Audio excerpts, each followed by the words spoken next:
চলো চাচা, আমরা 22টায় বিয়ে শাদী হয়ে সল বলে বাপ হয়ে গেল, তোমার এখন তো বিয়ে গেল না। ওই বাস বাবার কাছে যায়, বাস বাবা শুনছি খুব কামের লোক।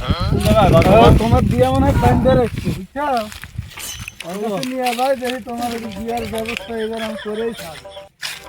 হাস বাবা, হাস বাবা, হাস।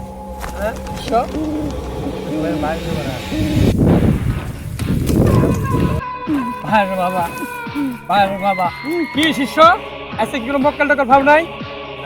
হ্যাঁ দেহ সব মক্কেল টক্কেল বাইর করো। বিয়ার বয়স তো ফুলদারি সব পাইকে যাইতেছে, বিয়া করতে হইব। সবাই বিয়া করে ফেলা যাচ্ছে, আমরা তো বিয়ার বয়স হইতেছে, একটা ধান্দা করে তো আমার বিয়া করতে হবে। ঠিক আছে, এই জন্যই তো আমাদের এই দেশটা কেমন ভালো হয়েছে না শিষ্য?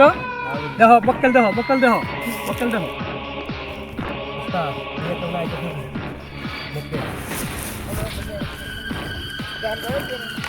সমস্যা কি? সমস্যা কি? আমার চাচার বিয়ে শাদী হয় না, ওই চাচাকে নিয়ে গেছিলাম, বিয়ে শাদীর ব্যবস্থা করাল।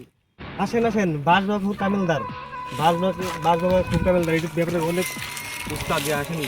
এই যে চাচা আসো।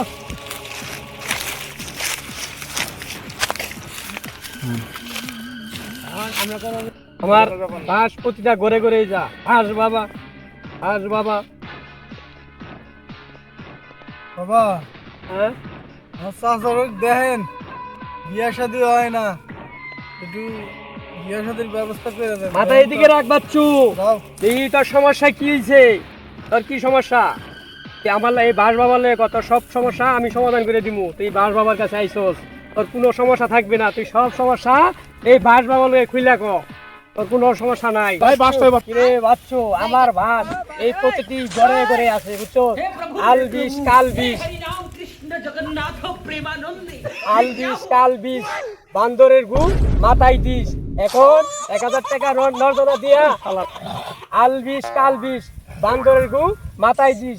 দিলাম দোয়া কইরা, খাবি ভিক্ষা কইরা। এখন 1000 টাকা নর্দনা দিয়া এই বাস বাবারে দিয়া এখান থেকে চলে যা। কি শিষ্য, টাকাটা নিও, নিয়া আমার বিদায় দিয়া দাও।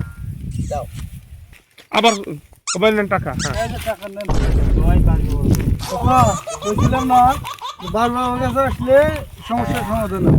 বললো যে বান্দরের ঘুম মাথায় দিবে আরে বেটা, বান্দরের গু মাথায় দিলে কি হবে? তাহলে তোমার বিয়েটা হয়। চলো, 7 দিন দিবা, 7 দিন দিলেই তোমার বিয়ে হয়।